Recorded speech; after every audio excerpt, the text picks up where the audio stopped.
Today's Bible reading is taken from Book of Exodus chapter 3 verses 1 to 6 and then 9 to 12, and Gospel of Matthew chapter 11 verses 25 to 27. Exodus chapter 3 verses 1 to 6 and then 9 to 12. Now Moses was tending the flock of Jethro, his father-in-law, the priest of Midian, and he led the flock to the far side of the desert and came to Horeb, the mountain of God. There the angel of the Lord appeared to him in the flames of fire from within a bush. Moses saw that though the bush was on fire, it did not burn up. So Moses thought, I will go over and see this strange sight, why the bush does not burn up. When the Lord saw that he had gone over to look, God called to him from within the bush, Moses, Moses. And Moses said, Here I am. Do not come any closer. God said, Take off your sandal, for the place where you are standing is holy ground.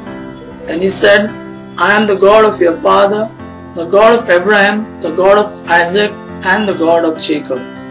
At this, Moses hid his face because he was afraid to look at God.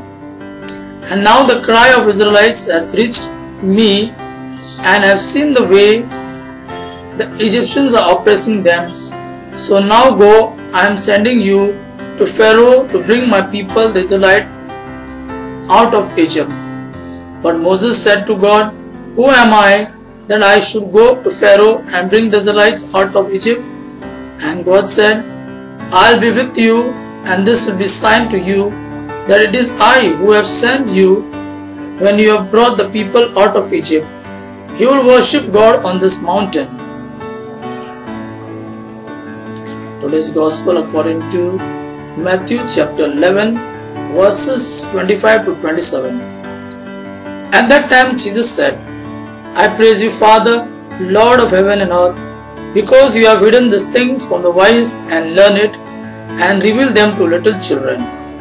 Yes, Father, for this was your good pleasure. All things have been committed to me by my Father. No one knows the Son except the Father, and no one knows the Father except the Son, and those to whom the Son chooses to reveal him. Gospel of our Lord Jesus Christ. Praise the Lord Jesus Christ. May God our Father and His Son Jesus fill you with His mercy, peace and love. Amen.